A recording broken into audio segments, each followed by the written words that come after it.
लाडली बहनों, चिंता मत करना, लगातार आगे बढ़ते जाना है, तुम्हारी जिंदगी बदलना है। भारतीय जनता पार्टी को जो अभियान चालू हुआ वो लगातार निरंतर जारी रहेगा। महिला सशक्तिकरण हमारी पहली प्रतिबद्धता है। लाडली बहनाएं भी बैठी है, लेकिन मैं मुख्यमंत्री जी आपको धन्यवाद देता हूं। लाडली बहना चल रही है और हर एक वचन को पूरा करने की दिशा में आप आगे बढ़ रहे हैं।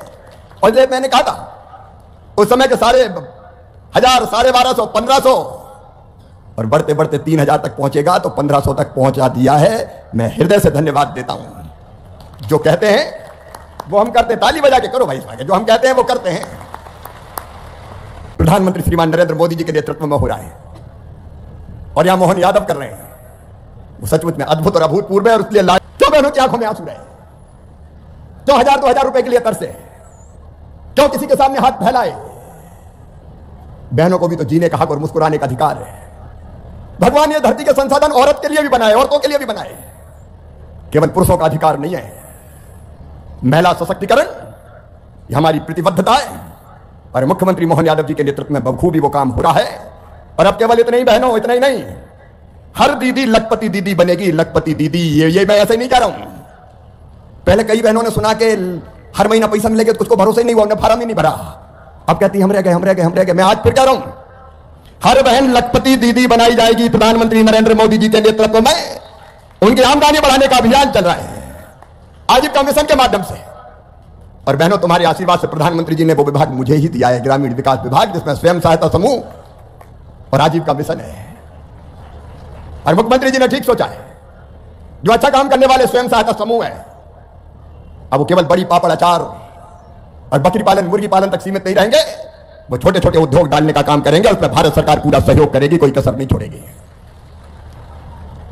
बहनों का सशक्तिकरण निरंतर आगे बढ़ेगा। लाडली लक्ष्मी भी चल रही है, लाडली बहना भी चल रही है, मुख्यमंत्री कन्यादान भी चल रही है।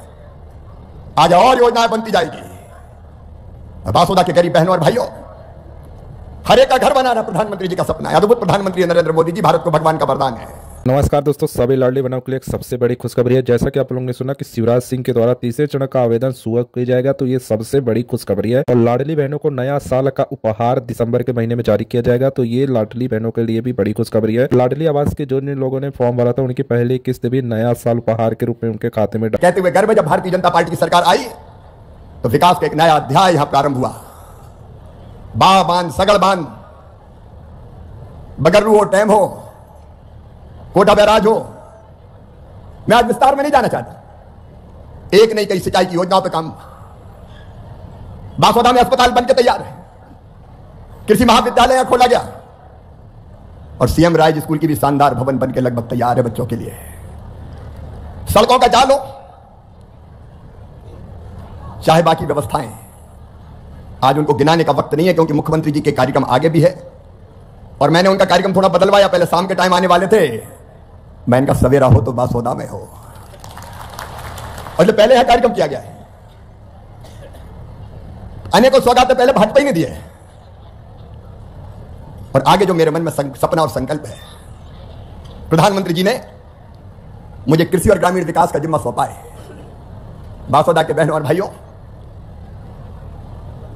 मुख्यमंत्री जी के साथ, क्योंकि राज्य सरकार के सहयोग के बिना काम नहीं हो सकते, आज हमारी हेलीकॉप्टर में भी कृषि रोड मैप के लिए चर्चा हुई है।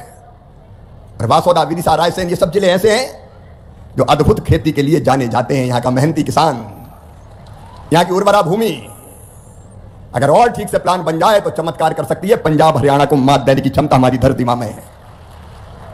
और एक कृषि रोड मैप विदिशा को मैं आइडियल जना बनाना चाहता हूं खेती में।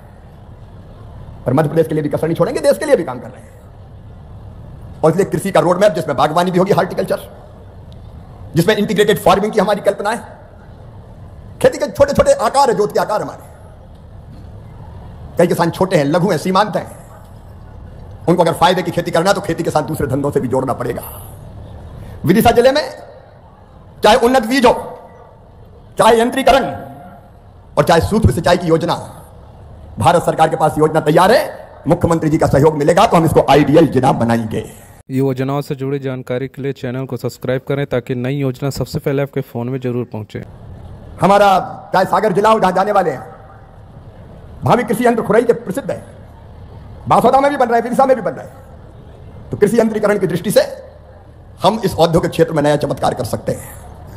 हरि सिंह जी यहां खड़े हैं, वो सोच रहे हैं कुछ रह नहीं जाए, लेकिन सबसे पहली चीज हमारी यही है कि भारत सरकार की प्रधानमंत्री सूक्ष्म सिंचाई योजना का लाभ भारत सरकार देगी आपके सहयोग से, लेकिन यहां बाकी सिंचाई की योजनाओं पर तो काम चला है,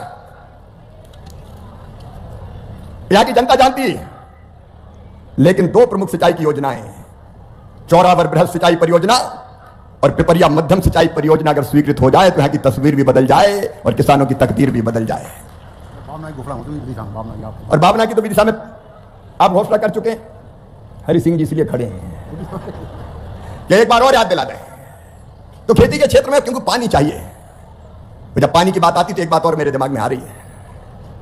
हमारे पास बेतवा मैया, मेरे पास वाटर सेट का डिपार्टमेंट भी है और मैं योजना एक बनवा रहा हूं, बेतवा सदैव प्रवाहमान रहे, बहती रहे, इसकी योजना वाटर सेट की स्कीम के अंतर्गत भारत सरकार की। लेकिन यहां तो बेतवा में पानी रहता ही है, विदिशा में सूख जाती, बासौदा में बहती रहती है। बात सही है ना? 12 महीने यहां बहती है और यहां पारासरी मैया बीच से जाती है। और इसलिए मैं समझता हूं सब बासौदा वासी और आसपास के क्षेत्र की जनता की भावना है कि अगर बेतवा जी का पानी पारासरी में डाल दिया जाए, दोनों को लिंक कर दिया जाए, जोड़ दिया जाए। योजनाओं से जुड़ी जानकारी के लिए चैनल को सब्सक्राइब करें ताकि नई योजना सबसे पहले आपके फोन में जरूर पहुंचे। किसानों को नया जीवन भी दे देगा। बोलो सही बात है कि नहीं? अरे बोलो यार, ऐसे नहीं, सही बात है कि नहीं? और इसका सर्वे पहले करवा लीजिए। वाटर सेट की स्कीम से भी पैसा आ सकता है और राज्य सरकार भी पैसा लगा सकती है। पहले एक बार मेरा आग्रह कि सर्वे करवा लें और ये फिजिबल हो तो ये नदी जोड़ो, छोटी नदी जोड़ो का एक नया प्रोजेक्ट मध्य प्रदेश के अंदर ही हम लोग क्रियान्वित कर सकते हैं, आप क्रियान्वित कर सकते हैं। एक बात और मेरे मन में आई, यहां की मिट्टी तो सोना उगलती है लेकिन पत्थर भी कम नहीं है। यहां अगल बगल की पत्थर की खदान है, बासौदा को उद्योग के क्षेत्र में बहुत आगे ले जा सकती है, लेकिन उसके लिए ठीक प्लान बनाने की जरूरत है। कई बार फॉरेस्ट की अलग अलग दृष्टि रहती है, कहीं कोई गड़बड़ अफसर आ गया तो बोले सब पर बैन, खदानें बंद, मजदूर बेकार, बीच बीच में कई बार ये हो जाता है। मैं मानता हूं कि ठीक से चिन्हांकन करके और जो चलने वाली खदानें अवैध ना चले, वैध चले, उनमें से जितनों को वैध का दर्जा दिया जा सकता है वैध का दर्जा दिया जाए, ताकि बासौदा में पत्थर का काम रोजगार दे सके और बासौदा को उद्योग के क्षेत्र में और आगे बढ़ाने का काम कर सके।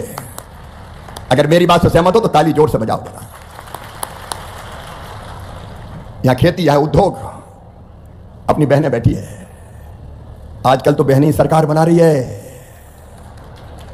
बिहार में भी बहनों ने चमत्कार किया है, लाडली बहनाएं भी बैठी है। और कई लोग सोचते थे कि अब लाडली बहना चलेगी कि नहीं चलेगी, लेकिन मैं मुख्यमंत्री जी आपको धन्यवाद देता हूं, लाडली बहना चल रही है और हर एक वचन को पूरा करने की दिशा में आप आगे बढ़ रहे हैं। और जब मैंने कहा था उस समय के 1000, 1250, 1500 और बढ़ते बढ़ते 3000 तक पहुंचेगा, तो 1500 तक पहुंचा दिया है। मैं हृदय से धन्यवाद देता हूं। जो कहते हैं वो हम करते, ताली बजा के करो भाई, जो हम कहते हैं वो करते हैं। आजकल कांग्रेस के मित्र बड़े परेशान होंगे कि ये तो 1500 हो गए, धड़कनें बढ़ जाती है और कांग्रेस तो अब ऐसा बोझ हो गई है कि जो पार्टी उसको लेके चलती है वो भी डूब जाती है। दिल्ली में केजरीवाल। योजनाओं से जुड़ी जानकारी के लिए चैनल को सब्सक्राइब करें ताकि नई योजना सबसे पहले आपके फोन में जरूर पहुंचे। कांग्रेस जिसके ऊपर बैठ गई, हम तो डूबे हैं सनम, तुमको भी ले डूबेंगे। जहां जहां पांव पड़े भैया के ताता बंटा ढाक। लेकिन बहनों के सशक्तिकरण का जो काम प्रधानमंत्री श्रीमान नरेंद्र मोदी जी के नेतृत्व में हो रहा है और यहां मोहन यादव कर रहे हैं, वो सचमुच में अद्भुत और अभूतपूर्व है। और इसलिए लाडली बहना, चिंता मत करना, लगातार आगे बढ़ते जाना है, तुम्हारी जिंदगी बदलना है। भारतीय जनता पार्टी को जो अभियान चालू हुआ वो लगातार निरंतर जारी रहेगा। महिला सशक्तिकरण हमारी पहली प्रतिबद्धता है। क्यों बहनों की आंखों में आंसू रहे? क्यों 1000-2000 रुपए के लिए तरसे? क्यों किसी के सामने हाथ फैलाए? बहनों को भी तो जीने का हक और मुस्कुराने का अधिकार है। भगवान ये धरती के संसाधन औरत के लिए भी बनाए, औरतों के लिए भी बनाए, केवल पुरुषों का अधिकार नहीं है। महिला सशक्तिकरण हमारी प्रतिबद्धता है और मुख्यमंत्री मोहन यादव जी के नेतृत्व में बखूबी वो काम हो रहा है।